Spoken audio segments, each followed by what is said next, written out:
기도하고 수업 시작하도록 하겠습니다. 사랑하는 하나님 아버지 감사합니다. 이제 후반기를 맞이하여 또 우리 공감 모금 말씀으로 하나님 말씀 배우고자 합니다. 우리에게 지혜를 주시고 또 한 학기 동안 이 강의 잘 들을 수 있도록 체력도 주시고 우리 환경 가운데 하나님이 함께 해주셔서 또 말씀의 풍성함을 함께 누릴 수 있는 시간 될 수 있도록 인도해 주시옵소서.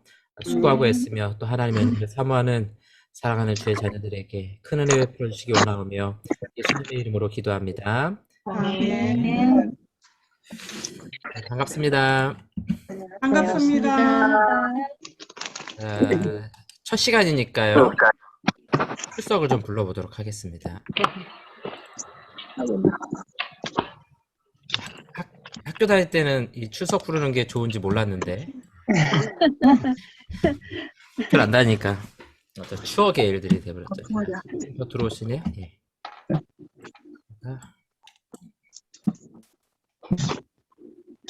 네, 들어오신 것 같아요. 예.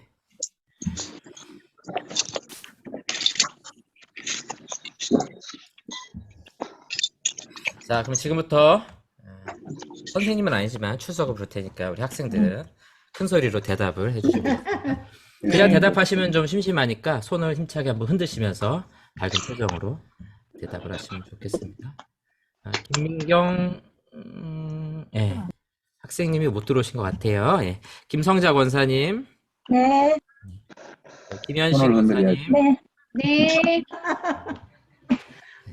나 아닌데 손 흔드시면 안 돼요. 그다음에 남지숙 집사님, 승윤 집사님, 그러셨고 허성자 집사님, 네, 안녕하세요. 그렇습니다. 신명자 원사님, 네, 안녕하세요. 예, 반갑습니다. 신민희 권사님. 그다음에 이민주 집사님, 네, 안녕하세요. 네. 여기 서로 막 손 흔들고 계시네 지금 보니까. 김혜경 집사님, 네. 장양자 권사님, 네, 네. 반갑습니다. 그다음에 정지민 권사님, 네, 반갑습니다. 화면 이게 왜 뒤쪽에 나와? 나 앞에 안 나와? 그다음에 주진남 집사님, 들어오셨나요? 한승아 집사님, 안녕하세요. 네. 그다음에 김미숙 권사님, 네. 네. 강철기 장로님, 네, 안녕하세요. 박정민 집사님, 박정민 집사님, 네, 아, 네. 얼굴은 부끄러워서 가리신 거죠? 그다음 이미숙 하는 게 많아가지고. 네. 네. 배혜경 집사님, 김영희 권사님, 네. 네, 한영옥 집사님, 네, 안녕하세요. 박봉남 집사님 들어오셨는데 박봉남 집사님 대답하실 상황이 안 되신 것 같아요. 네, 김나영 집사님, 네, 안녕하세요. 아유, 귀여워라. 영상이 많이 컸네요. 네. 그다음에 고우정 권사님, 네, 안녕하세요. 네. 그다음에 이은주 권사님, 네, 안녕하세요. 송창근 집사님, 네, 안녕하세요. 이규섬 권사님, 네, 반갑습니다. 송진아 집사님, 네, 안녕하세요. 네, 고민희 권사님, 네, 안녕하세요. 네, 반갑습니다. 다들 방학들 잘 보내셨죠? 네.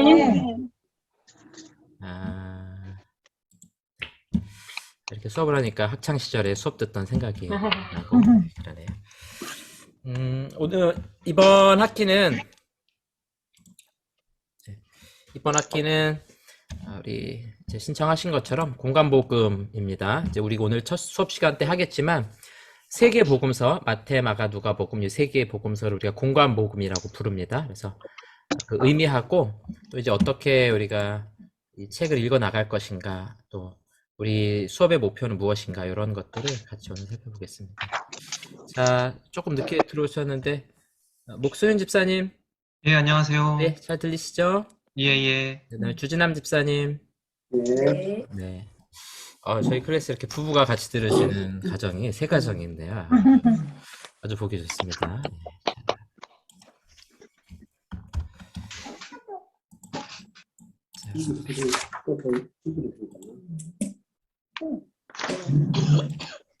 잠시만요. 세팅을 좀.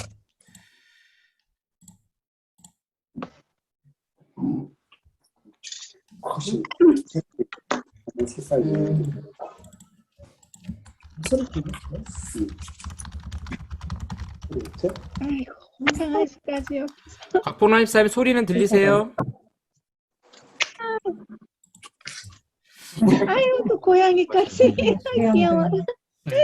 자, 샴인데, 샴. 고양이까지, 뭐, 강아지까지 다 나오네. 그 강아지는 신청 안 한 것 같은데. 이제 오늘 이제 우리 공간 모금 서론을 좀 같이 하고요. 잘 안 들리시는 분들은 제가 영상을 좀 보내드릴게요. 예. 여러분 아마 강연 다 받으셨을 거고 보니까 이 부부 중에 두 가정이 이제 한 것만 사셨는데 뭐 한 권 사셔도 괜찮으세요? 그 대신에 읽는 건 따로 읽으셔야 됩니다. 이번 우리 수업의 가장 핵심은 여기 나와 있는 이 그 복음서를 여러분들이 이제 읽어 나가시는 것이 굉장히 중요합니다. 물론 이제 제가 뭐 의미들이나 이런 것들은 설명은 이제 중간중간에 하겠지만 제일 중요한 거는 내가 하나님 말씀을 읽는 겁니다. 그게 첫 번째예요. 그게 첫 번째고 거기에 우리가 뭐 좀 이해가 안 되거나 좀 해석이 필요한 부분들은 제가 좀 설명을 곁들여서 이렇게 해 나가도록 하겠습니다. 이제 우리 강의 시간에는 이제 아마 저 혼자 얘기를 사람이 많아지니까 저 혼자 얘기 주로 하게 되더라고요. 그래서 굉장히 외롭습니다. 동굴에 들어가서 혼자만 하고 있는 4차 산업혁명 시대의 아주 그 단점들을 경험하고 있는. 그래서 뭐 좀 어쩔 수 없이 전체적으로 소리를 좀 끄고 진행을 하긴 할 텐데 여러분들 잘 같이 보시면서 또 중간에 궁금하시거나 좀 물어보고 싶은 거 있으시면 소리 켜시고 언제든 말씀하시면 됩니다. 다른 사람 다 아는데 나만 모르는 거 아닌가 이렇게 생각할 수 있는데 그렇지 않습니다. 우리 다 몰라요. 잘 모르는데 그냥 아는 척 하면서 듣는 거니까 여러분들이 어차피 이왕 들으시는 거 좀 이제 해결하고 싶었던 문제들 또 제가 다 아는 건 아니에요. 이제 우리 조금 이따 말씀드리겠지만 항상 해석할 땐 겸손하게 그래서 저도 신학 공부를 하면서도 성경을 다 알지 못하거든요. 평생 해도 다 알지 못하는 것이죠. 그렇지만 같이 최대한 공부하면서 또 의미들을 찾아 나가 보는 것. 이게 이제 우리 수업에 있어서 아주 중요한 부분입니다. 자, 그러면 제가 소리를 그냥 이게 저처럼 소리 좀 끄도록 하겠습니다. 제가 껐고요. 소리 혹시 뭐 말씀하고 싶으신 분 있으면 화면 한번 눌러가지고 소리 참여 눌러주시면 되겠습니다. 그리고 미리 말씀드리는데 전체적으로 제가 녹화를 눌러놨습니다. 녹화가 진행 중이니까 그렇게 아시고요. 이게 줌인 시스템이 조금씩 계속 개선이 되더라고요. 작년 초반에 비해서 여러 부분이 많이 개선이 됐습니다. 여러분들 보시면 제 피부가 굉장히 뽀얗게 보일 거예요. 이제 그런 기능도 이제 들어있어서 조금 덜 못생기게 보이도록 그렇게 해놨습니다. 그런 기능들이 좀 있고요. 녹음도 제가 녹음한다고 처음에 설정할 때 그 참석하신 분들이 거부할 수도 있고 원치 않으면 나갈 수도 있고 이런 기능들이 있어요. 그래서 제가 미리 한번 말씀드리는 게 좋을 것 같습니다. 자, 그러면 이제 우리 본격적으로 오늘 첫 번째 수업 내용을 좀 같이 살펴보도록 하겠습니다. 네.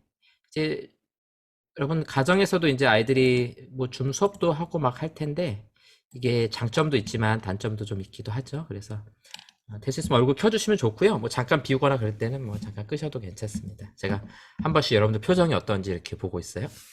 보다가 무슨 소리 하는 거지? 이런 표정을 지으시는 분이 계시면 제가 다시 한번 설명을 하도록 하겠습니다.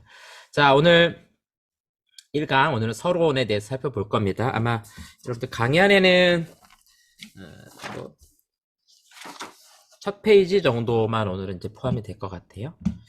자, 이제 제목이 시놉틱 가스펠 이렇게 돼 있죠. 그래서 요 의미를 이제 우리가 오늘 볼 겁니다. 자, 공간복음이란 신약 성경의 첫 세 복음서 우리 잘 알고 있죠? 마태복음, 마가복음, 누가복음. 여러분 신약 성경 이제 배치를 볼 때 이 복음서가 제일 먼저 쓰여진 성경은 아니에요. 예수님이 등장하기 때문에 제일 앞에 먼저 쓰여졌을 거라고 생각하지만 실제로는 갈라디아서 같은 성경이 제일 먼저 쓰여졌고요. 복음서는 상당히 늦게 쓰여졌습니다. 그 서신들이 다 쓰여지고 난 다음에 그리고 나서 이제 쓰여지게 되거든요. 그래서 굉장히 여러분들이 보시기에 비슷비슷한 마태복음이나 마가복음이나 누가복음이나 뭐 거기서 거기 아닌가 다 비슷한 내용들이 들어있는 것처럼 보이시잖아요. 근데 실제로는 좀 그렇지 않고 좀 차이들이 발생을 하게 되죠. 그리고 여러분 이제 보시면 느끼시겠지만 원래 복음서가 총 4개잖아요. 그렇죠? 뭐가 하나 빠졌어요? 요한복음이 빠졌어요. 요한복음은 공관복음에 들어가지 않습니다. 요한복음은 많이 다릅니다. 이제 이 공관복음을 이제 여러분들 읽어 나가시면서 요한복음이 얼마나 많이 다른가라는 것도 보시면은 아주 재밌습니다. 요한복음은 상당히 독특한 책이에요. 자, 공관복음 이제 시놉틱 같은 관점이라는 거거든요. 공관 이제 같은 관점을 가지고 이제 바라보겠다라는 건데 결국 예수 그리스도의 그 복음 사건 그 사건을 이제 같은 관점을 가지고 바라보겠다. 그래서 이제 공관복음이라고 부르고요. 보시면 볼까요? 요 앞에 있는 요 우리 옛날에 수학 배울 때 썼던 헬러 그리스어죠? 쉰이라는 단어인데요. 함께라는 뜻을 갖고 있습니다. 함께. 그래서 뭐 우리가 영화 그 줄거리 시놉시스 이렇게 부르잖아요. 그래서 쉰 같이 그다음에 이렇게 뭐 옵티컬 뭐 오큘러스 이렇게 할 때 이거 눈이거든요. 그래서 이제 뭐 같은 눈으로 이제 전체를 좀 조망하는 거 이게 이제 영화 줄거리라는 뜻인데요. 그래서 이 공간복음을 이렇게 우리가 시놉틱 가스펠 이런 거는 복음에 대해서 같은 관점을 가지고 바라보겠다라는 겁니다. 그러면 요한복음은 어때요? 관점이 많이 다르다는 얘기예요. 아시겠죠? 그래서 이제 이번 학기 공간복음을 좀 들으셨으니까 좀 남는 게 있어야 되잖아요. 그래서 요한복음은 많이 다르다 정도는 우리가 알고 이제 여러분들이 이 세 복음서를 읽으시면서 요한복음 뭐가 많이 다르지? 라고 생각하시면서 요한복음 한 번씩 봐보세요. 그러면은 이게 전혀 다르게 좀 전개가 되네. 물론 이제 예수님의 어떤 기본적인 사역에 공통점이 있죠. 오병이어 사건이라든가 기적의 사건, 귀신을 쫓아내는 사건 그런 것들은 뭐 기본적으로 같고 또 십자가의 죽음은 같지만 전개되는 그런 이야기들이 전혀 다릅니다. 한 가지만 말씀드리면 마태, 마가, 누가복음은 예수님의 출생에서부터 십자가 쓰니까 이거 죽음 같네. 예. 무덤에서부터 죄송합니다. 자꾸 이상한 소리를 하네요. 예수님의 탄생하신 구유에서 탄생하심에서부터 어디까지 갑니까? 십자가와 죽음의 부활에까지 이제 이르게 되거든요. 이게 거의 직선적으로 가요. 근데 요한복음은 다릅니다. 그래서 직선적으로 가지 않고 예수님께서 예루살렘 성전에 올라가신 사건을 먼저 다루고 또 다루고 또 다루고 이런 식으로 전개를 하거든요. 그래서 많이 다르다 이렇게 여러분들이 이해하시고 가면 될 것 같아요. 자, 그래서 이제 여러분들이 우리가 공간복음을 읽어 나갈 때 복음서를 단순히 종합하는 게 아닙니다. 예를 들어서 마가복음에 등장한 사건과 마태복음에 등장한 사건을 잘 적절히 그냥 합쳐가지고 종합하는 거 그냥 단순히 그렇게 하는 게 아니에요. 예수님의 생애와 사역을 우리가 좀 더 선명하게 바라보는 데 목적이 있어요. 그래서 이 세 복음서의 다양성들, 차이점에서부터 오겠죠. 그 차이점에서부터 다양성들을 바라보면서 다양성을 가지고 전체적으로 조망을 해보는 겁니다. 그래서 우리 북한산이 있잖아요. 그래서 제가 살던 동네는 고양시였는데 제가 살던 동네에서 북한산을 바라보는 전경이 있습니다. 제일 왼쪽에서부터 원효봉에서부터 시작해가지고 백운대가 있고 노적봉이 있고 제일 오른쪽으로 가면 비봉이 있고 제가 어릴 때부터 바라보던 그 북한산의 모양이 있어요. 지금도 그 지역에 가면 그 모양이 그대로 보여요. 근데 이게 반대쪽에서 보면 또 다른 모양이죠. 그렇죠? 네. 저 강북구라든가 노원이라든가 여기서 바라볼 때 북한산 전혀 다르고요. 또 우리가 여기 한강 올림픽대로 타면서 바라보는 북한산은 또 전혀 다른 모습이거든요. 그러면 각자가 다른 모습으로 그렸으니까 다른 산인가요? 그렇진 않죠. 같은 산이지만 바라보는 관점이 달라요. 그래서 이 세 개의 관점, 각각 위치에서 바라볼 때 아주 이것이 입체적으로 선명하게 보일 수 있다는 거죠. 그렇죠? 예. 그래서 우리가 이 세 복음서를 같이 보겠다 하는 겁니다. 자, 그래서 결국은 우리가 이제 여러분들이 해 나가셔야 될 일들이 이제 요거예요. 비교하고 대조를 해보는 거예요. 그래서 우리가 풍성함을 누려보겠다 하는 것이 목적이고요. 이제 복음서를 연구하는 이제 많은 학자들이 하는 게 뭐냐면은 이거를 막 깨뜨려요. 파괴시키는 일들을 많이 하거든요. 근데 우리는 그렇게 하지는 않을 거고 전체적으로 이해하는 데 목적이 있다. 예를 들어서 마태복음하고 누가복음에 족보가 나오는데 오늘 이제 마지막에 살펴보겠지만 다르거든요. 족보가. 그걸 보면서 야 이건 문제가 있다. 같은 족보를 가지고 다르게 쓰고 있구나. 이거는 하나님께서 영감 주셔서 쓴 말씀이 아니라 인간이 자기 생각대로 막 만든 글이다. 이게 이제 소위 자유주의 신학자들이 하는 일들이거든요. 근데 우린 그렇게 이해하지 않겠다는 거예요. 같은 족보이고 같은 내용이지만 바라보는 관점이 다르다. 동쪽에서 보는 것과 서쪽에서 보는 것이 다르다. 이제 그걸 설명하고 또 우리가 이렇게 이해하는 것이 목적입니다. 자, 이제 여러분들이 이번 학기에 하셔야 될 게 있어요. 이 책을 3번 여러분들이 정독을 해 나가시는 겁니다. 예. 그러면 이제 좀 당황하시죠. 이렇게 두꺼운 책을 어떻게 3번을 읽습니까? 이렇게 생각하는데요. 자, 이걸 다른 말로 하면 마태복음에서부터 누가복음까지 한 차례 읽으시면 되는 거예요. 아시겠죠? 그래서 제가 왜 3회라고 썼냐면 읽는 방법이 그래요. 예를 들어서 마태복음 먼저 읽으셔도 되고 마가복음 먼저 읽으셔도 되고 누가복음 먼저 읽으셔도 돼요. 어떤 걸 먼저 읽으셔도 상관없는데 반드시 어떻게 읽어가시냐면은 마태복음으로 시작했으면 마태복음을 쭉 읽어가면서 다른 성경하고 비교하는 거예요. 그 다음에 마태복음 읽었어요. 그 다음 난 누가복음 보고 싶다. 그럼 누가복음 읽어가면서 중간중간에 마태복음하고 마가복음을 비교해가면서 읽으시는 거예요. 아시겠죠? 그 다음에 마지막으로 마가복음을 읽어갈 때 다른 복음서하고 비교하면서 읽어가셔도 돼요. 꼭 마태복음은 먼저 안 읽으셔도 돼요. 마가복음 먼저 읽으셔도 되고 누가복음 먼저 읽으셔도 됩니다. 어쨌든 여러분들 이 책을 3번 읽게 된다는 거. 똑같은 걸 3번 읽는 건 아니고요.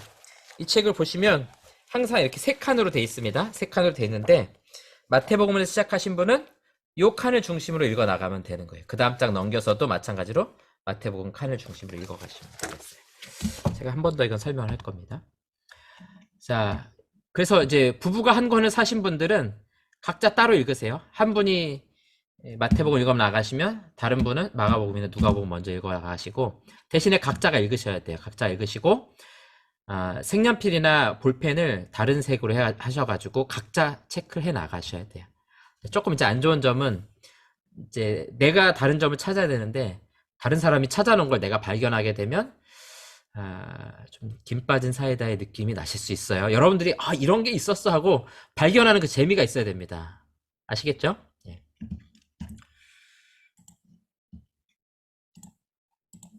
자, 될까요?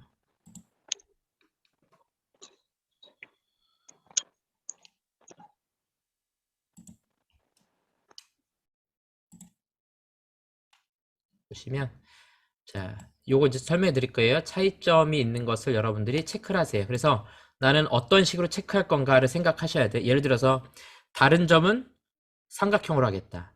같은 점은 동그라미로 하겠다. 이런 정도 여러분들이 계획을 가지시고 아니면은 색연필을 하실 분들은 같은 거는 파란색으로 칠하고 다른 건 빨간색으로 칠하고 아시겠죠? 네. 우리 수업 시간에 노트 필기 하듯이 그렇게 여러분들이 이걸 꼼꼼히 체크를 하셔야 돼요. 자, 그다음에 체크하신 다음에 이제 왜라는 질문을 하게 될 거예요. 왜 다르지? 이런 질문을 하시는 겁니다. 그냥 그런가 보다. 이렇게 하시면 이 수업을 듣는 게 굉장히 좀 의미가 떨어지게 돼 있어요. 그럴 바엔 차라리 그냥 빨리 읽어버리는 게 낫거든요. 근데 우리는 빨리 읽는 게 목적이 아니라 이런 차이점들을 찾아서 거기에 대해서 질문을 할 거예요. 왜 발생하는지 질문하고 답을 이제 찾아보도록 합니다. 어떻게 찾습니까? 이제 그러지 마시고 이제 생각을 해보고 앞뒤 문맥을 보면서 뭐 의미를 찾아보고 또 잘 안 되면 요즘 인터넷이 잘 돼 있잖아요. 그래서 인터넷 가서 그런 부분 검색도 우리가 해볼 수 있겠죠. 여러분들이 한번 찾아보시면 좋을 것 같아요. 그 다음에 이해가 안 되거나 함께 답을 찾고 싶을 때는 질문 코너를 여러분들이 이용을 해주시면 됩니다. 이거 질문에 대해서는 제가 여러분 그 강의 안에 남겨드렸어요. 스마트폰으로 찍어서도 할 수 있고 제가 카톡방에 공지사항으로 넣어드렸죠. 그래서 거기 클릭해가지고 설문지에다가 질문 한번 해보시면 돼요. 그 다음에 그 중에서 이제 제가 선택해서 우리 수업 시간에 하나씩 찾아가 볼 겁니다. 그래서 초반에는 한 절반 정도까지는 앞부분에 제가 간단하게 강의를 하고 질문에 대한 답을 찾고 그다음에 이제 후반부터는 중간 넘어가면 그때부터는 질문들만 제가 선택해가지고 중요한 또 성경 본문이 있으면 같이 차이점과 또 공통점을 찾고 의미들을 찾아 나갈 겁니다. 자, 우리가 꼭 기억해야 될 거, 성경을 연구할 때는 항상 겸손해야 된다. 아시겠죠? 네. 난 다 안다. 네. 어떻게 다 압니까? 하나님께서 주신 말씀인데 항상 겸손해야 되고 성령의 도우심 없이는 안 됩니다. 성령의 도우심이 없으면 아무리 똑똑하고 뭐 TV에 나오는 사람처럼 뭐 박사학위가 수십 개 있어도 하나님을 알지 못하는 사람은 성경을 제대로 깨닫지 못하는 거예요. 왜냐면은 저자가 쓰고 싶은 말을 깨닫지 못하는 거는 제대로 읽지 못하는 거거든요. 그래서 성령의 도우심을 구하면서 항상 겸손한 마음으로 여러분들이 본문을 읽어 나가시면 되겠습니다. 자, 이제 이 책을 보는 법을 제가 지금부터 설명해 드릴 거예요. 요걸 알고 이제 보셔야 여러분들이 좀 더 유익하실 수 있어요. 목차를 좀 볼게요.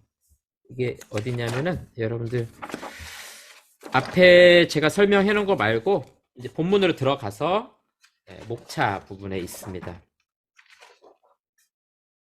11쪽에 있을 것 같네요. 앞부분 11쪽 말고요. 뒷부분에 11쪽입니다.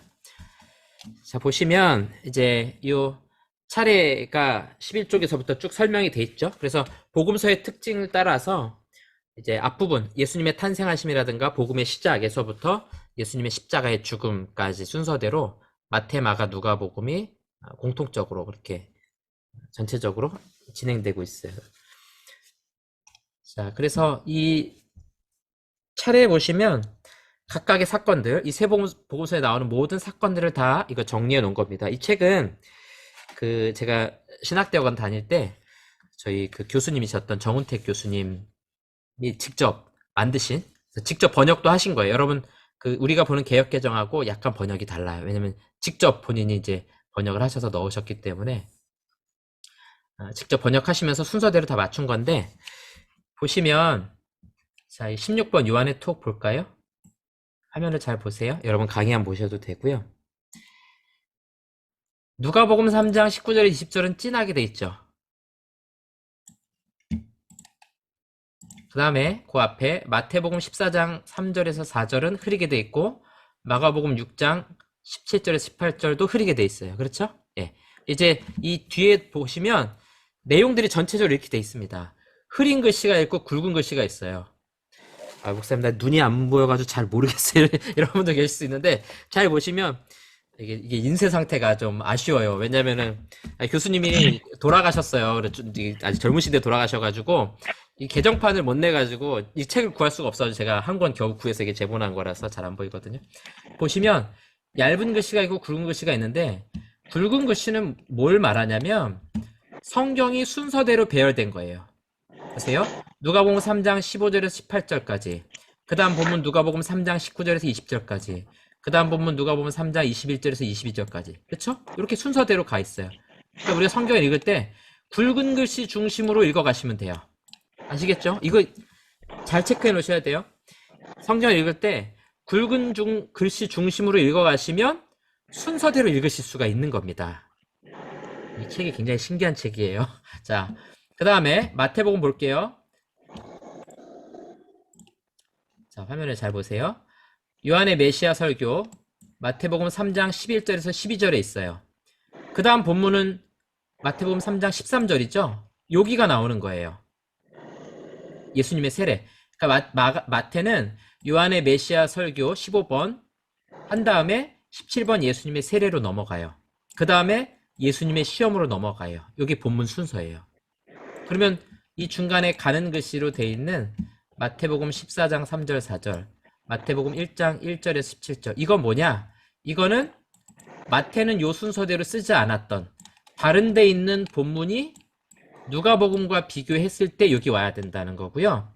마태복음 14장은 저 뒤에가 있어야 될 본문인데 누가복음 3장과 비교했을 때 요 위치에 오는 것이 맞다라는 겁니다. 네. 저 혼자 이해하는 건지 다 같이 이해하고 있는 건지 잘 모르겠네. 여러분들 뭐 중심을 읽으시라고요? 굵은 글씨 중심으로 읽으시면 성경 순서대로 읽어가시는 거예요. 아시겠죠? 예. 희미하게 써져 있는 글씨는 예를 들어서 16번 요한의 투옥은 마태복음을 읽을 때는 건너뛰셔야 된다는 거예요. 15번 읽고 17번 읽고 19번 읽고 그 다음에 20번 읽고 22번 읽고 23번 읽고 23번 아니군요. 마태복음죠. 자, 이럴 거라고 예상은 했는데 제가 당황스럽네요. 자, 굵은 글씨 중심을 읽어가신다 이렇게 이해하시면 되겠어요. 아시겠죠? 가는 글씨는요, 가느다란 글씨는 어차피 다른 데서 나오기 때문에 다른 성경 본문 읽을 때 그때 비교해서 읽으시면 된다 하는 겁니다. 예. 이 부분은 여러분들 나중에 녹화한 거 한번 잘 이해 안 되시는 분은 꼭 다시 한번 보셔야 됩니다. 근데 조금 이따 우리 읽다 보면 또 이해가 가실 거예요. 자, 예를 들어서 한번 볼게요. 자, 설명을 좀 보겠습니다. 자, 제일 앞부분에 보면 이렇게 나올 거예요. 서론 해가지고 마태복음 1장 1절, 마가복음 1장 1절, 누가복음 1장 1절에서 4절 이렇게 나오죠. 자, 여러분들이 어떤 것부터 먼저 읽으실지 각자가 좀 생각을 해서 정하시면 좋을 것 같아요. 뭐 잘 모르겠다 하시는 분들은 그냥 마태복음부터 읽어 나가시면 제일 뭐 순차적으로 읽으실 수 있을 것 같아요. 보겠습니다. 어떤 거든 하나를 택하라. 이게 첫 번째죠. 그 다음에 성경 순서, 굵은 글씨라고 말씀드렸죠. 굵은 글씨 순서대로 읽으시면 돼요. 그리고 다른 위치의 본문은 건너뛰시면 됩니다. 가느다란 얇은 글씨로 되어 있는 거는 건너뛰어라. 아시겠죠? 뭔가 명쾌하지 않네요, 설명이. 그래서 읽는 순서는 세로 중심으로 읽어가시면 돼요. 아시겠죠? 이게 첫 번째. 그 다음에 다른 본문과 차이점을 반드시 체크하셔서 왜 다른지 질문하고 답을 생각해 보십시오. 그 다음에 가로 읽기를 하시라는 이야기입니다. 자, 제가 어떻게 하는지 한번 보여드리도록 하겠습니다. 저는 이제 예를 들어서 마태복음 먼저 읽기로 했어요. 자, 그러면 아브라함의 아들이요 다윗의 아들이신 예수 그리스도의 계보이다. 요걸 읽었습니다. 그러면 오른쪽에 있는 성경하고 비교를 해보는 거예요. 마가복음은 예수 그리스도의 복음의 시작이다. 되게 단순하게 썼죠? 누가복음은요? 장황하게 썼죠? 길게 썼어요. 그렇죠? 어떤 차이점들이 좀 발생하고 있나 이제 보는 거죠. 마가복음은 뭐 그렇게 큰 차이는 없지만 여기는 보니까 아브라함, 다윗, 예수 그리스도, 계보 뭐 이런 단어를 쓰고 있네요. 마가복음에서는요? 예수 그리스도, 그 다음에 복음. 자, 여기 좀 특별한 단어 하나 보이죠? 복음이란 말이 여기 처음 나오기 시작하네요. 이런 것들 우리가 체크해 두라는 이야기입니다.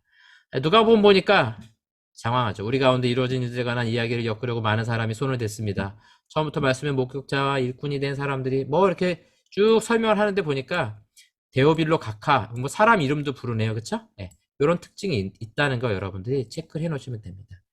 자, 그 다음에 이제 다시 세로로 읽어 가겠습니다. 마태복음 여기를 읽었으니까 그 다음에 쭉 내려보시면 마태복음이 그 다음에 있어요? 없어요? 없죠? 그러면 요 누가복음 요 부분을 읽지 마시고 그 다음 장을 넘겨서 마태복음 굵은 글씨를 읽으란 이야기입니다. 아시겠죠? 뭐가 있나 성경에서 한번 보도록 하겠습니다.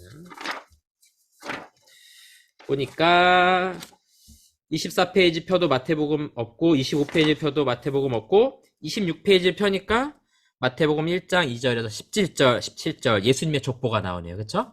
바로 여기로 건너뛰어서 여기서부터 읽으시라는 거예요. 읽어 가시면서 마가복음에는 족보가 없다는 걸 확인하시면 돼요. 그쵸? 거기다 써놓으시면 돼요. 마가복음은 뭐가 없어요? 족보 없음 이렇게 써놓으시면 돼요. 아시겠죠? 성경 퀴즈 이런 걸 이제 내는 거예요. 물론 이제 신대원에서는 이 정도 수준 안 내겠지만 다음 중 족보가 없는 성경은 무엇입니까? 1번 마태복음, 2번 마가복음, 3번 누가복음. 정답은요? 2번 마가복음 이렇게 찾아가시면 돼요. 그래서 누가복음에 있는 족보하고 비교를 읽으시면 되겠죠. 족보가 27쪽, 28쪽까지 나가네요. 이런 식으로 쭉 읽어 나가시면 됩니다. 아시겠죠?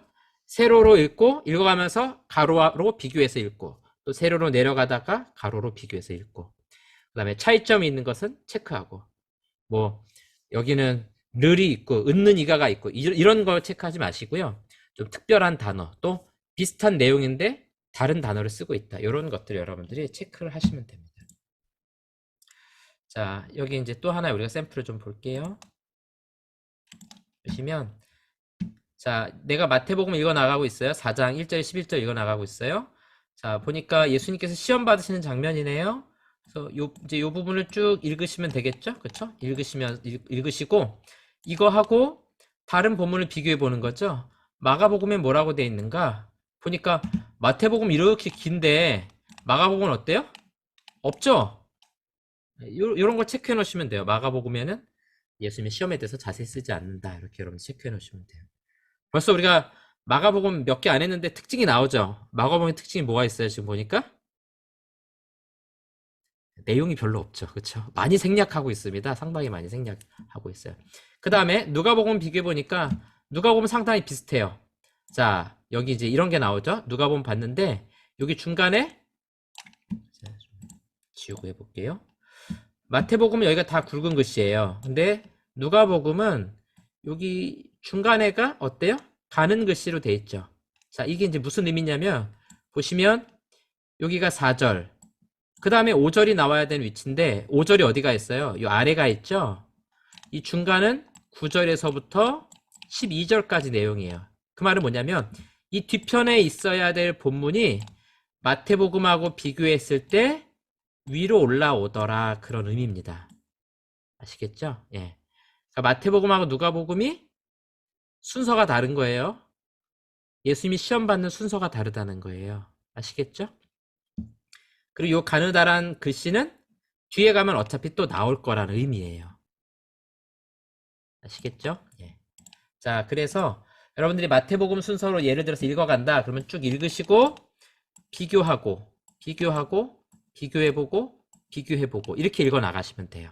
아시겠죠? 그 다음에 마태복음을 그래서 다 읽었어요. 그러면 상당히 겹치는 부분들이 많았겠죠. 그 다음에 이제 내가 예를 들어서 누가복음을 읽을 차례가 됐어요. 그러면 이미 이런 부분들은 마태복음하고 비교하면서 읽었단 말이에요. 그러면 빨리빨리 건너뛸 수 있겠죠. 그리고 누가복음을 읽을 때는 어떻게 읽으셔야 돼요? 보세요. 4절에서 예수께서 그에게 대답하셨다. 사람이 빵으로만 살지 못한다 라고 적혀 있다. 그 다음에 어디 읽으셔야 돼요? 밑으로 내려가서 굵은 글씨를 읽으셔야 돼요. 그래야 4절 읽고 그 다음에 5절을 읽게 되는 거예요. 아시겠죠?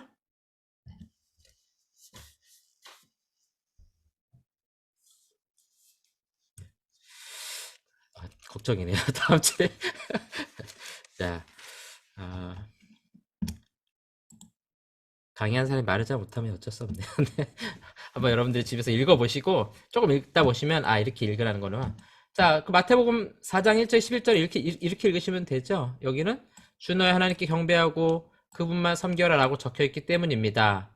그 다음에 이 가느다란 글씨는 당연히 건너뛰고 11절, 그러자 마귀는 그를 놓아주었고 보라 천사들이 다가와서 그를 시종들었도다. 아시겠죠? 여러분 화면에 있는 이 노란색 순서대로 읽으시면 돼요. 앞부분 노란색 읽고 절수 따라서 살짝 건너뛰어서 이렇게 읽어 나가시면 됩니다. 아시겠죠? 이 마태복음에 있는 이 가느다란 글씨는 마태복음 읽을 때는 안 읽으셔도 된다는 거예요. 왜 그래요? 앞쪽에 있던 본문이 이 뒤에도 한 번 더 나온 겁니다. 왜 나왔어요? 누가복음하고 비교해서 같은 위치에 있기 때문에 넣어 놓은 거라는 거죠. 아시겠죠? 대신에 누가복음을 읽어 나갈 때는 마태복음에 있는 가는 글씨를 같이 읽어 주셔야 된다.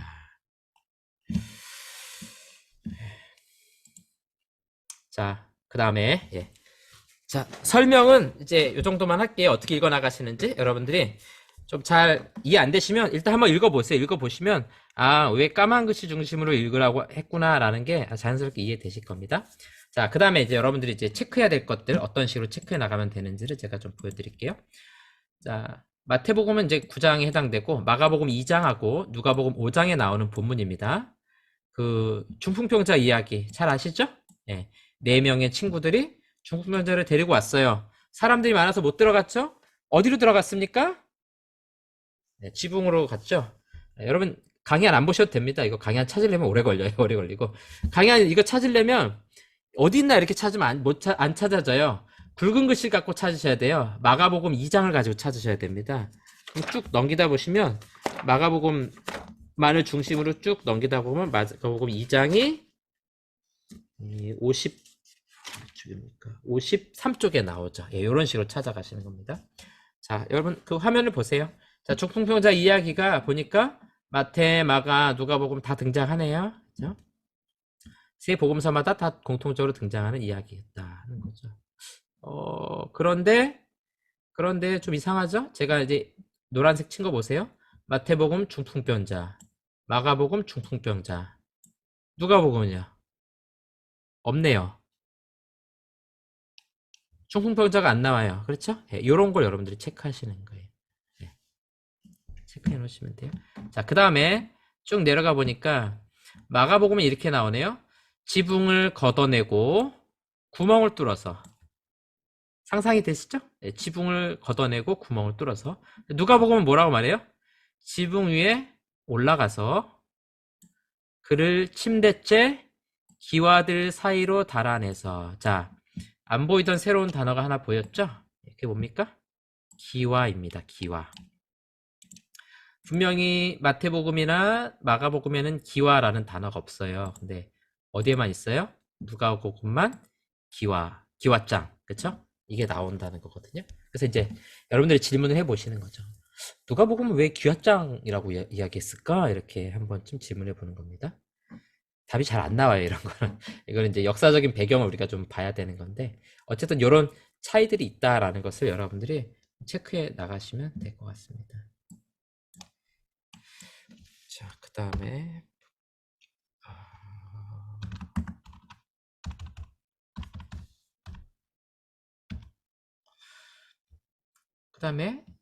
누가복음 18장 보니까 불의한 재판관과 과부 비유가 나오죠. 여러분 잘 아시죠? 예수께서 그들에게 언제나 기도하고 낙심하지 말 것을 비유로 말씀하셨습니다. 어떤 성이 하나님을 두려워하지 않고 사람을 존중하지 않는 재판관이 있었고요. 한 과부가 있었죠. 그래서 과부가 계속 와서 재판관을 괴롭히는 사건. 그렇죠? 우리 지난번에 김수환 목사님 금요성령 집회 때 이거 설교했잖아요. 그렇죠? 불의한 재판관의 비유. 여러분 많이 들어보셨죠? 이거의 핵심 내용은 뭐였어요? 기도죠, 기도. 예, 우리 기도에 관한 그런 주제였어요. 자, 근데 여긴 전체적으로 무슨 특징이 있어요? 이 본문을 보니까 기도에서 잘 읽었어요.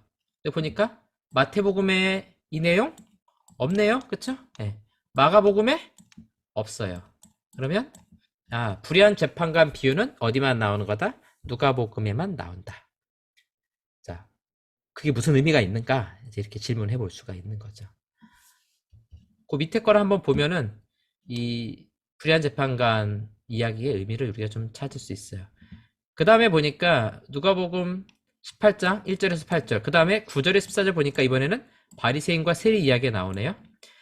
9절에 자신이 의로운 사람이라고 스스로 믿고 다른 사람을 업신여기는 어떤 사람들에게 이 비유를 말씀하셨습니다. 예수님께서 두 사람이 기도하려고 성전에 올라갔다가, 자, 두 본문의 공통점이 하나 나오죠?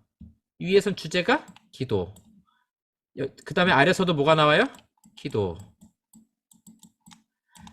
마태복음 이 이야기 하지 않아요? 마가복음 이 이야기 하지 않아요. 그러면 누가복음에서 등장하는 큰 특징, 이게 아주 중요한 주제예요. 누가복음은 뭐를 자꾸 강조합니까? 기도를 강조해요. 기도를 강조해요. 누가복음의 아주 중요한 특징입니다. 복음서 가운데 기도에 대해서 가장 많이 이야기하고 있는 성경이 바로 누가복음입니다. 왜 그럴까? 이렇게 질문해 볼 수 있겠죠. 왜 그럴까?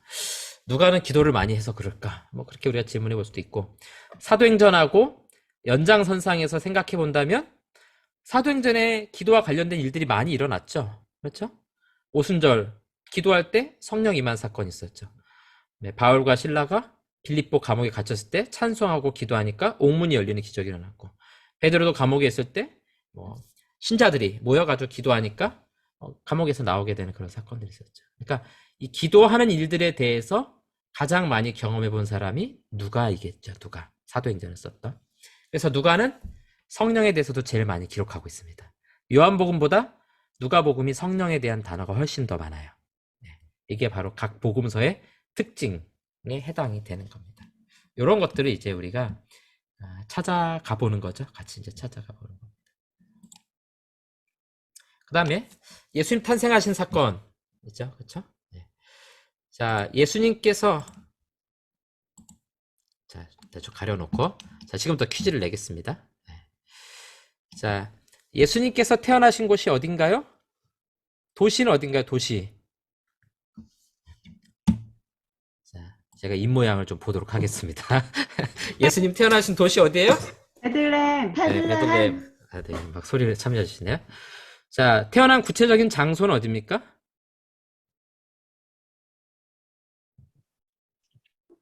몰라요. 태어나신- 말구육. 그쵸? 예. 구유죠. 예. 정확하게 말하면 말구유는 아니고 그냥 구유에 해당이 구유. 되는 거고요. 이제 그 성경 우리가 어차피 연구하니까 이번에 보시면서 그런 것들을 정확하게 한번 찾아보세요. 진짜 마구간이었는지 이런 것들을 찾아보시고. 자, 그러면 이제 또 하나. 예수님의 탄생하심을 제일 먼저 본 사람들이 누굽니까? 목자들. 동방박사인가? 목자. 목자예요, 동방박사예요? 같이 왔나요? 자, 이제 본문을 자세히 이제 보시면서 여기 이제 차이가 있다는 걸 여러분들 발견하시게 될 거예요. 그거를 발견하는 게 그게 되게 재밌는 거거든요. 예. 목사님만 재밌죠? 이렇게 생각하시면 안 되고 여러분들이 다르다! 이걸 막 발견하시는 그 즐거움이 있어야 돼요. 그래야 말씀을 보는 것이 즐겁고 기쁘죠. 그런 발견하고 알아가는 게 없으면 되게 지루하거든요. 예. 자, 보겠습니다. 예수님의 탄생을 기록한 건 딱 두 군데밖에 없어요. 마태복음과 누가복음밖에 없습니다. 마가복음 안 나와요. 요한복음 안 나옵니다. 아시겠죠? 이거를 기록하고 있는 건 이유가 있어요. 이유가 있고 이 두 개의 예수님 탄생 사건이 다릅니다. 여기 조문객이 달라요. 조문객이 달라요. 예, 그래서 여러분 이제 경조사 해보신 분들 아시죠? 예. 손님이 달라요. 다른 손님이 왜 딴 사람이 왔지? 이렇게 생각하시는데. 자, 마태복음 볼까요? 마태복음 2장이고요. 누가복음도 2장입니다. 보시면 마태복음하고 누가복음에 왜 예수님 탄생의 등장인물이 다른가? 이제 여러분들이 제가 하나씩 체크를 할 테니까 여러분들 한번 생각해 보세요. 비교를 하면서 볼 거예요. 마태복음은 어떻게 시작합니까? 헤로당 때 이렇게 시작하죠. 그렇죠? 누가복음은요? 어떤 목동들이 이렇게 시작하고 있어요. 다시 마태복음 가봅니다. 유대 베들레헴에서 태어나시자 보라 동방에서 박사들이 이거는 뭐 PhD 학위 받은 사람들이 아니고 점성술을 연구하는 사람들이죠. 예루살렘으로 와서 말했습니다. 갓 태어나신 유대인의 왕이 어디 계십니까? 우리가 동방에서 그의 별을 보고. 제가 지금 하이라이트하는 색을 잘 보세요. 이게 중요한 단어들이라서 비교하면서 보려고 그러는 거예요. 경배하러 왔습니다. 왕 헤롯이 듣고 어리둥절하였고. 교수님 번역을 재밌게 하셨어요. 온 예루살렘이 그와 함께 술렁거렸다. 우리 성경에는 소동했다 이렇게 번역하고 있죠. 그는 백성의 대제사장들과 율법학자들을 모두 모아서 그리스도가 어디서 태어나시는지를 물었다. 그들이 그에게 말하였다. 유대 베들레헴입니다. 선지자에 의하여 이렇게 적혀 있기 때문입니다. 당연히 이 선지자에 이렇게 적혀 있다는 것은 이제 미가서에서 나오는 그 예언을 말하죠. 그리고 이 베들레헴은 다윗의 고향이에요. 다윗이 자라났던 장소입니다. 자, 마태복음에 주로 등장하는 단어들이 뭔가요?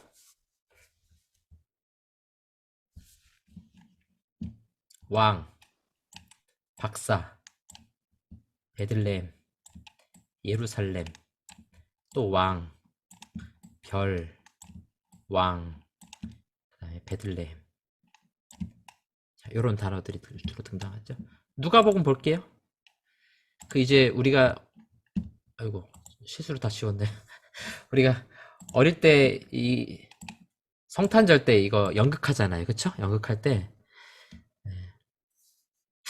목자들하고 박사들이 같이 오던가요? 막 그렇게 연극도 하고 어떤 때는 이제 막 그렇게도 했던 기억이 나요. 자, 아이고 제가 실수로 지워가지고 제가 이렇게 체크해 놓은 것만 여러분들이 좀 보시고요.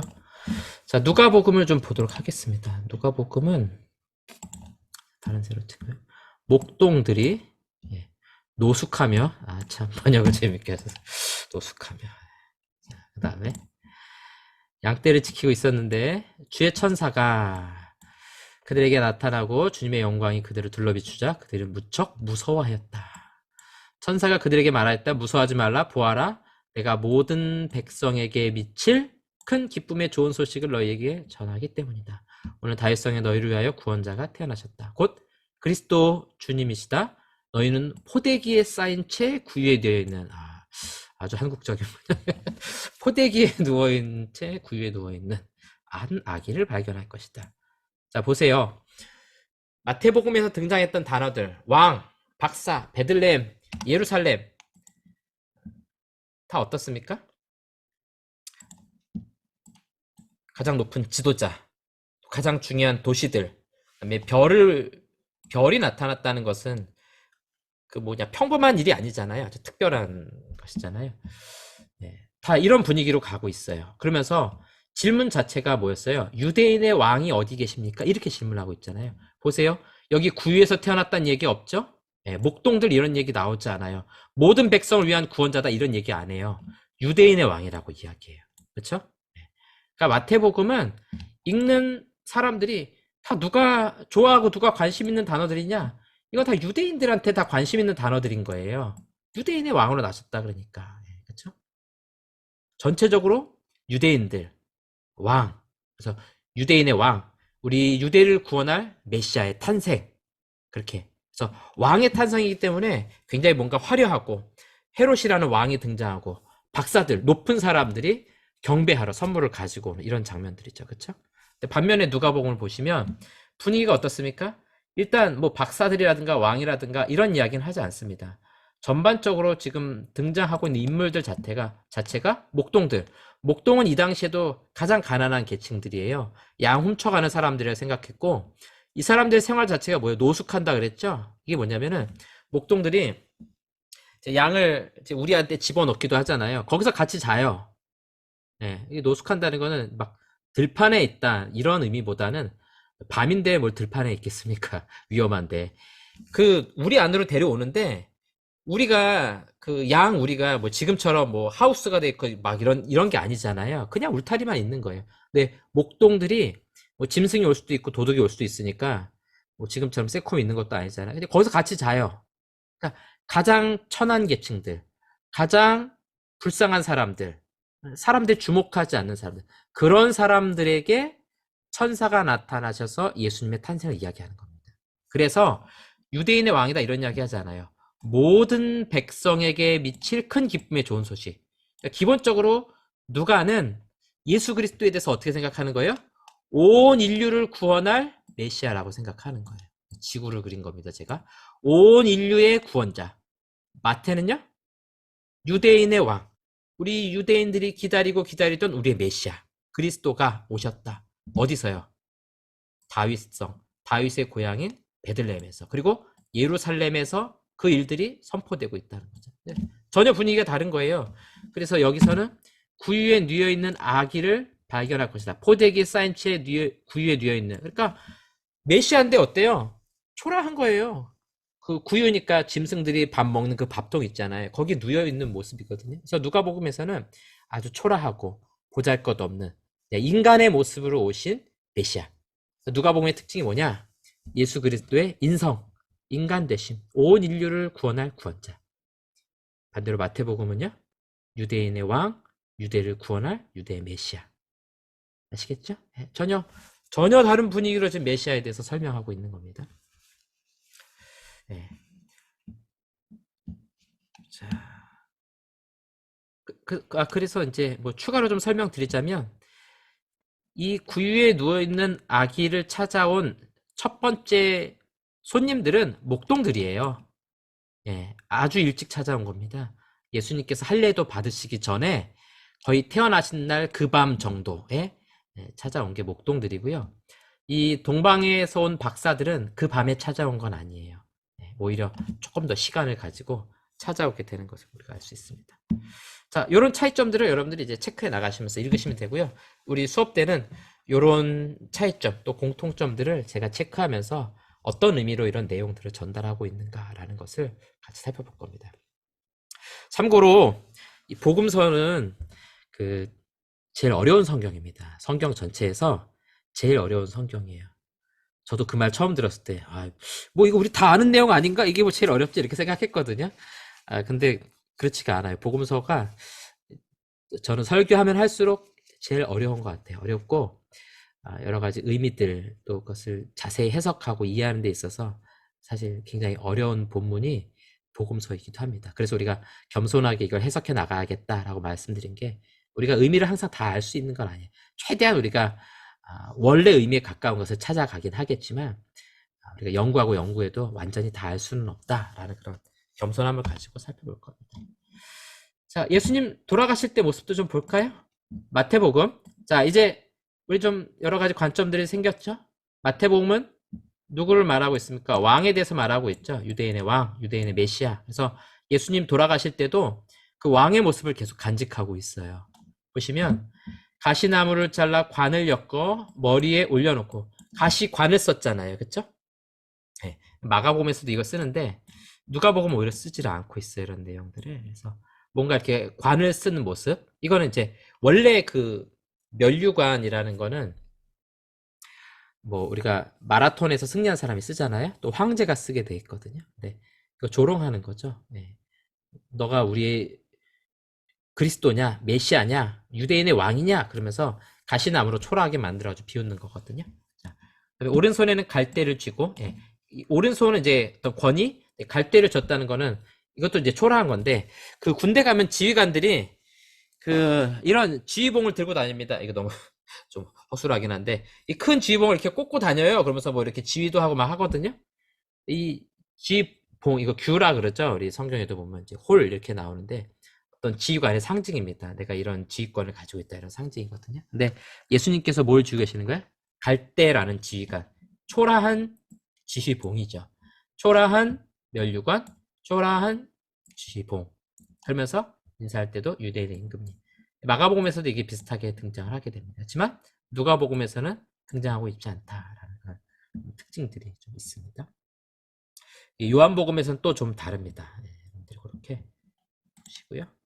그 다음에 자, 두 강도 마태복음과 마가복음에서는 그냥 이 강도들도 욕했다 이렇게 끝이에요. 그쵸? 네, 옆에 있는 사람 여기 마태복음 강도라고 하고 마가복음 이제 그 이야기 듣지 않지만 누가복음은 좀 다르죠. 누가복음만 옆에 있는 한 사람이 너는 그리스도냐?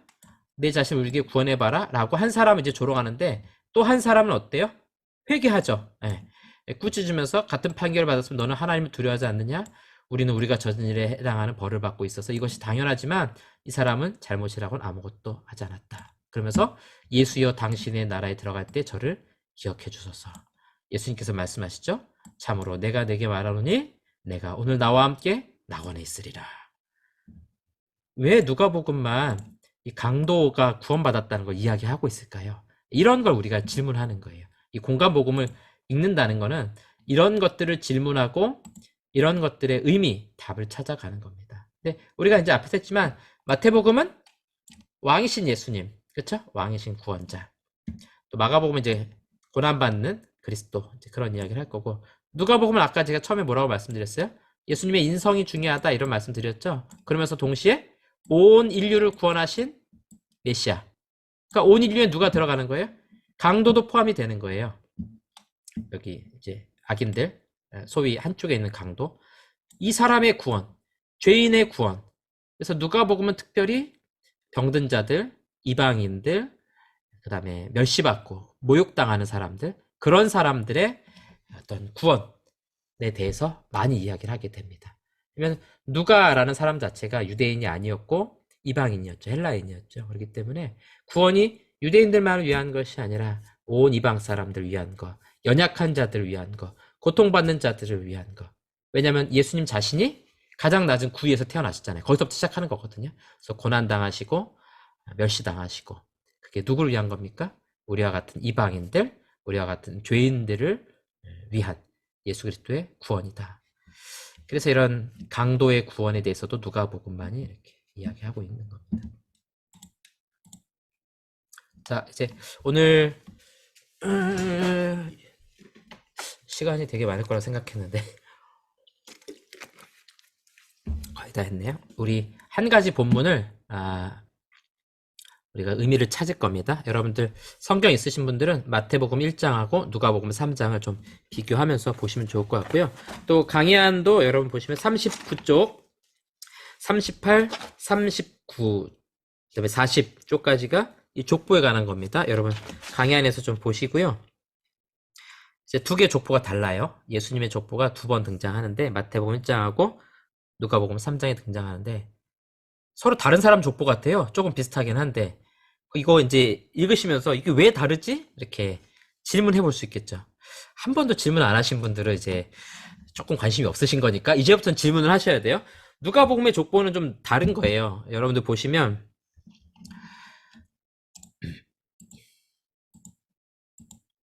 자, 두 개의 족보가 나오는데 서로 다른 방식으로 합니다. 차이점과 강조점을 이제 우리가 찾아볼 겁니다. 여러분 38쪽 보시면 마태복음은 잠깐만요. 네.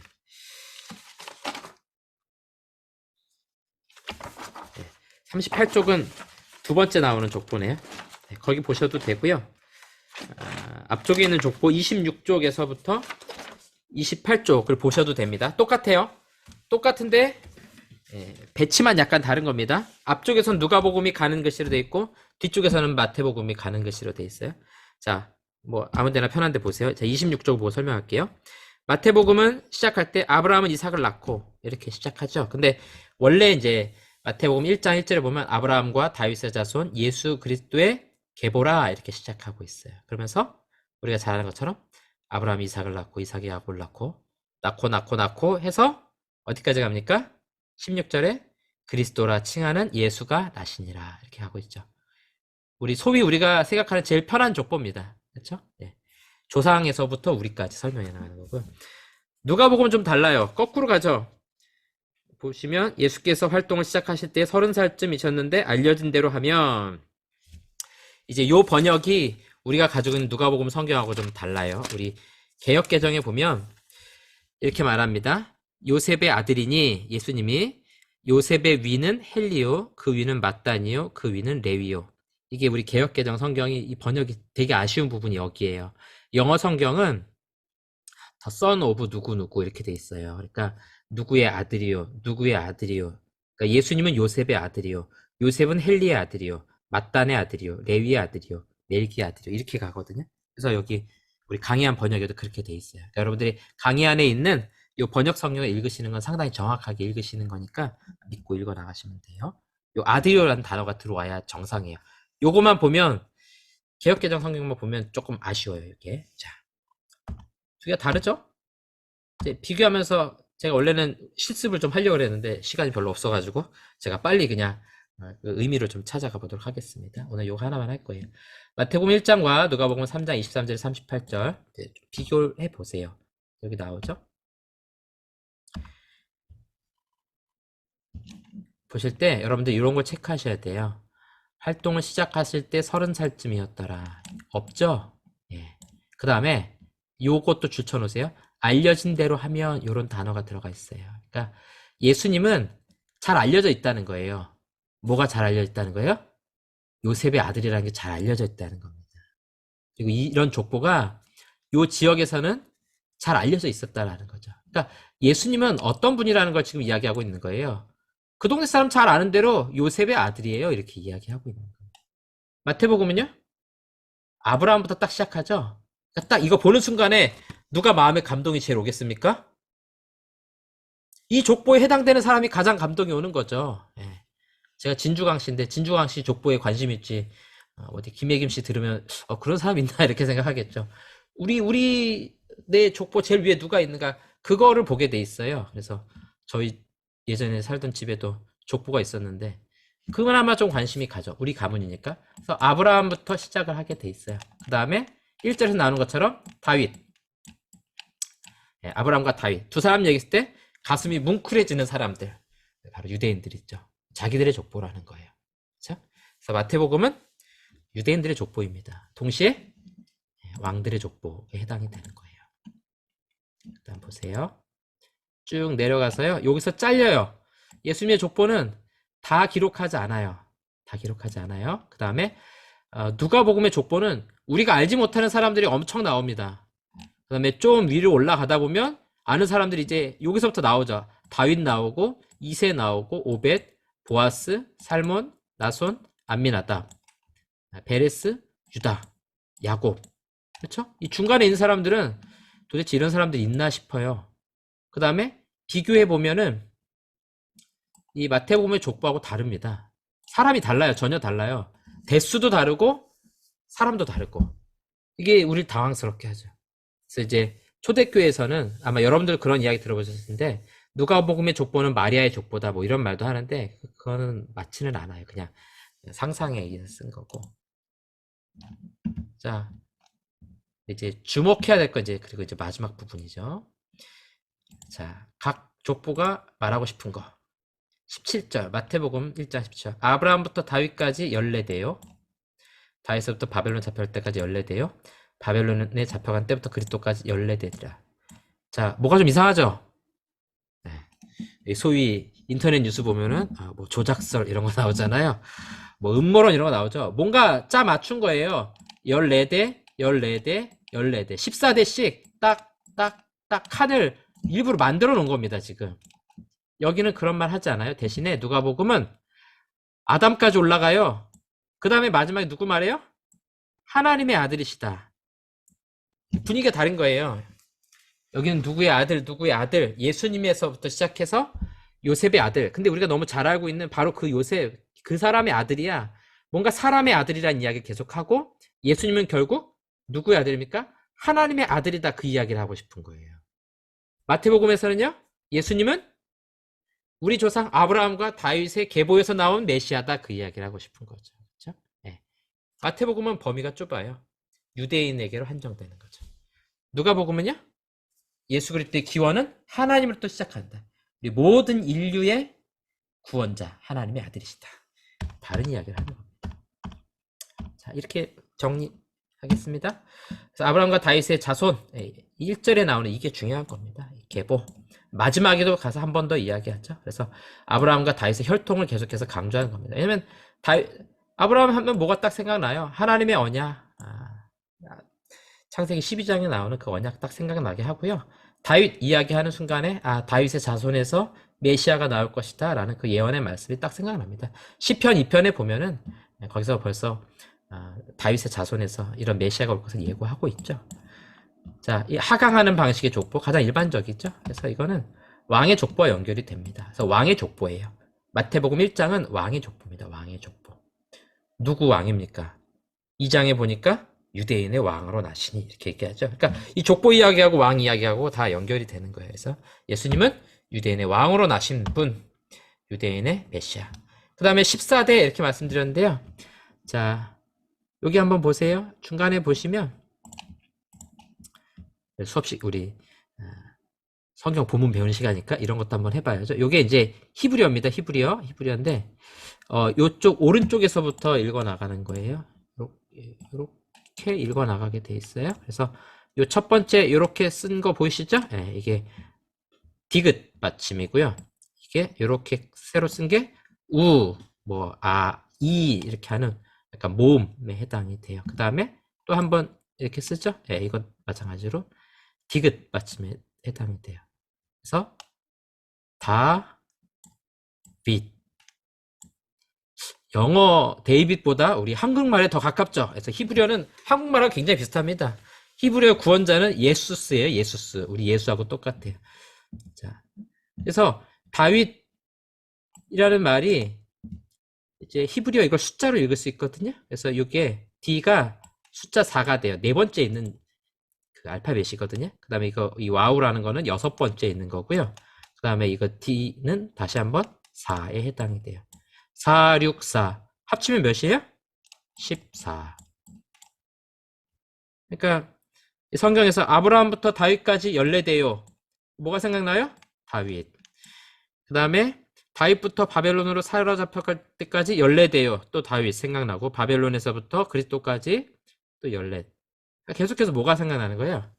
다윗이 생각나는 거 다윗. 그래서 다윗이 왕이었잖아요. 그래서 최고의 왕이죠. 지금도 이스라엘 국기 보면 가운데 별이 있는데 다윗의 별이라고 그렇게 부르잖아요. 그러니까 다윗이 최고의 왕이에요. 그 다윗의 계보를 이어서 탄생한 왕.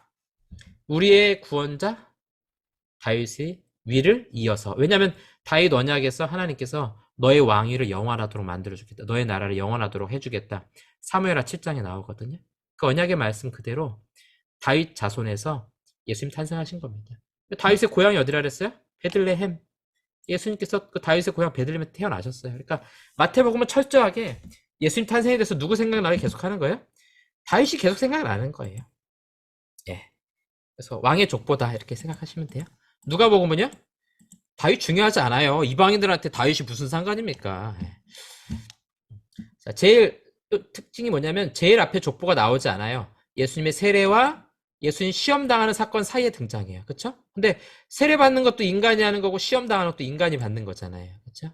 그러니까 예수님의 족보는 인간의 특징을 나타내는 족보라는 겁니다. 그래서 온 인류를 구원할 하나님의 아들, 인간의 몸으로 이 땅에 오신 분, 이걸 계속 강조하는. 그래서 평범한 인간의 모습으로 오셨다라는 거죠. 자, 상승하는 방식의 족보였고요. 그래서 누구는 누구의 아들, 누구의 아들. 이건 우리 개혁개정에는 잘 안 보인다 그랬어요. 영어 성경에 잘 보이고 여러분 강의 안에 잘 보입니다. 그래서 예수는 결론적으로 누구의 아들이에요? 하나님의 아들이시다. 인간의 몸으로 태어나신 하나님의 아들이시다. 그래서 인간을 오신 분을 강조하는 거예요. 그래서 포대기에 쌓여 구유에 누이신 이런 거 강조한다고 말씀드렸죠. 자, 모든 인류의 구원자가 되심을 강조하는 족보이다 하는 겁니다. 중간에 왜 사람이 다른가? 그거는 정확히 모르겠어요. 그건 우리가 찾을 수 없거든요. 여러 가지 뭐 주장을 해도 정확하지 않아요. 근데 본문을 통해서 확실히 알 수 있는 건 뭐예요? 온 인류의 구원자이심을 강조하고 하나님의 아들이심을 강조하고 마태복음에서는 하나님 얘기 꺼내지도 않아요. 예수님에 대해서. 유대인의 왕으로 오신 분을 강조하는 거죠.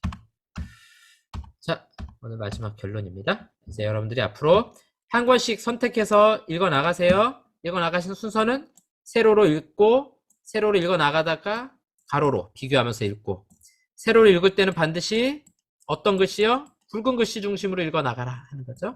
그 다음에 가느다란 글씨가 있을 때는 비교하면서만 보시면 돼요. 자, 모를 때는 의미가 잘 안 들을 때는 반복해서 읽어 가시고요. 기도하시면서 성령 인도하심을 구하면서 읽어 가시고요. 성경이 우리를 연구의 자리로 초청하고 있습니다. 목사님 설명하는 것만 잘 듣겠습니다. 그러지 마시고 여러분들이 열심히 읽어 가시면서 궁금한 거 질문도 하시고 또 그래야 저랑 같이 이제 본문을 다루면서 그 의미를 이제 여러분들이 찾아가실 수 있게 될 겁니다. 그래서 이제 먹여주는 음식만이 아니라 여러분들이 만들어서 음식을 드셔야 됩니다. 애들처럼 만들었더니 아 맛있네. 그거는 이제 아주 단순한 거고 먹어봤더니 아 여기에 뭐 무슨 음식이 들어가서 이런 맛이 나는구나. 이제 여러분들이 그런 것들을 느끼시면서 우리 먹방 하는데 보면은 아주 탁월하죠. 아 여기 뭐 무슨 맛이 나고 여기 뭐 어떤 느낌이 나고. 끝났네요.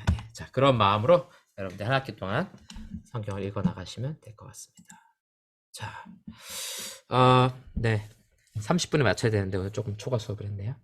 자, 혹시 질문 있으신가요? 이거 읽어 나가시거나 이번 한 학기 수업 중에서?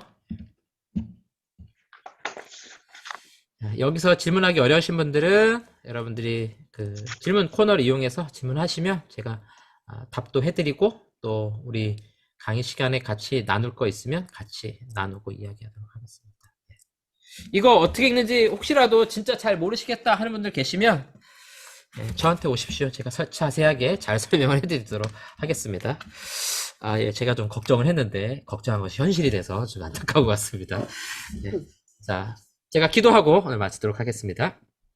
사랑하는 하나님 아버지 감사합니다. 우리 오늘 공간복음 이제 오늘부터 시작했습니다. 하나님의 말씀을 우리가 깊이 연구하며 또 묵상하며 그 의미들을 알아갈 수 있는 시간 될 수 있도록 하나님 도와주시옵소서. 또 늦은 시간까지 수고하고 애쓴 우리 사랑하는 주의 자녀들에게 건강을 주시고 또 힘을 주시고 다른 모든 일들이 형통할 수 있도록 하나님께서 은혜를 베풀어 주시옵소서. 오늘 밤에도 하나님 안식을 주시고 또 내일 새벽 은혜의 자리로 우리를 부르시고 초청하시는 주님 앞에 나아가서 하나님 말씀 통하여 또 기도 가운데 큰 은혜 받는 귀한 시간 될 수 있도록 인도하여 주시옵소서. 감사하며 예수님의 이름으로 기도합니다. 아멘. 예, 다들 수고 많으셨습니다.